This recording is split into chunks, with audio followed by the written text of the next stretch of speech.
তো আবার একটা নতুন ভিডিওতে আপনাদেরকে স্বাগত। আমি এখন আছি মুম্বাইতে, আজকে ফিরে যাব। তো এয়ারপোর্টে যাওয়ার আগে এখন লাঞ্চ করতে যাচ্ছি এই কোলাবা এরিয়ার একটা নামকরা restaurant, Britannia and co restaurant. এটাও কিন্তু অনেক পুরনো একটা রেস্টুরেন্ট এখানকার।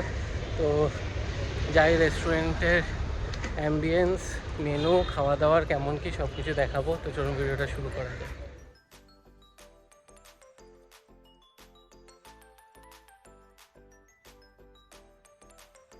কিন্তু মানডে টু ফ্রাইডে ওপেন থাকে 11:30 থেকে 4টে অবধি। স্যাটারডে হচ্ছে 11:30 থেকে 5টা অবধি। সানডে কিন্তু পুরো বন্ধ থাকে, আর এখানে কিন্তু অনলি ক্যাশ অ্যালাউ আছে।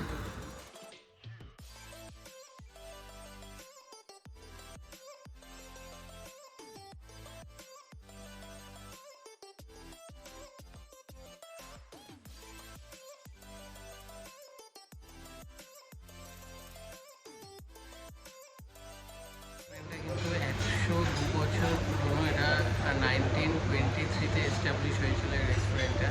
তো এখানে আসলেই বোঝা যাবে যে মানে এটা বিশাল অনেক বছর পুরনো।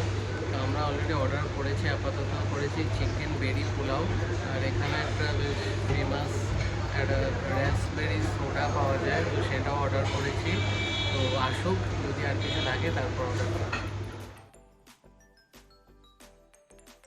এটা কিন্তু এখানে খুব পপুলার দেখলাম, পালুঞ্জিস কোম্পানির এই র্যাসবেরি সোডা।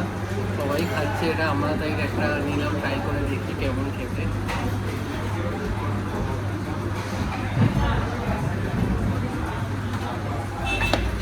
ভালো খেতে, এখানে যা গরম সেই ইয়েতে বেশ ভালোই লাগছে। তো এবার মেন কোর্স আসলে তারপর দেখাচ্ছি।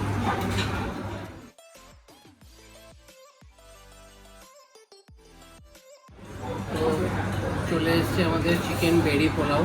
উপর দিয়ে পুরো ভর্তি বেরিজ দেওয়া, বেরেস্তা দেওয়া।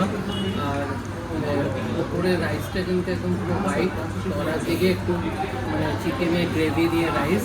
আর মোটামুটি এক প্লেটে বোনলেস চিকেন 5-6 পিস মতন আছে। তো খেয়ে দেখি কীরকম।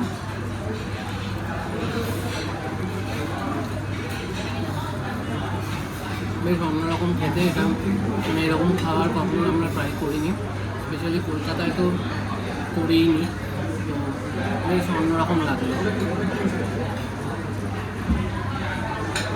তো ম্যাক্সিমাম লোকেরা এখানে যেটা যারা আসছে তারা এই ড্রিঙ্ক আর এই রাইসটা কিন্তু ট্রাই করছে। তো আপনারাও যারা আসবেন এখানে ট্রাই করতে পারেন। এটা একটা এখানকার একটা লেজেন্ডারি রেস্টুরেন্টের মধ্যে পড়ে।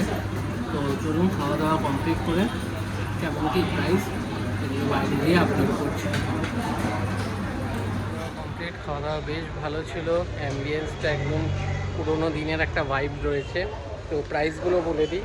একটা মিনারেল ওয়াটার নিয়েছিলাম 40 টাকা, আর চিকেন বেরি পোলাও ছিল 1 প্লেট 700 টাকা, আর সফট ড্রিঙ্কস ছিল দুটো, সোডাগুলো।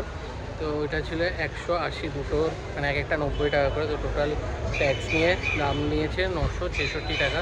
তো কোলাবা এরিয়াতে থাকলে এই ক্যাফেগুলোতে বা এই রেস্টুরেন্টগুলোতে আপনারা আসতে পারেন, ভালো লাগবে। তো ভিডিওটা ভালো লাগবে, ভিডিওটা লাইক করবে, শেয়ার করবেন এবং চ্যানেলটা সাবস্ক্রাইব করে দেবেন। আবার দেখা হবে নতুন।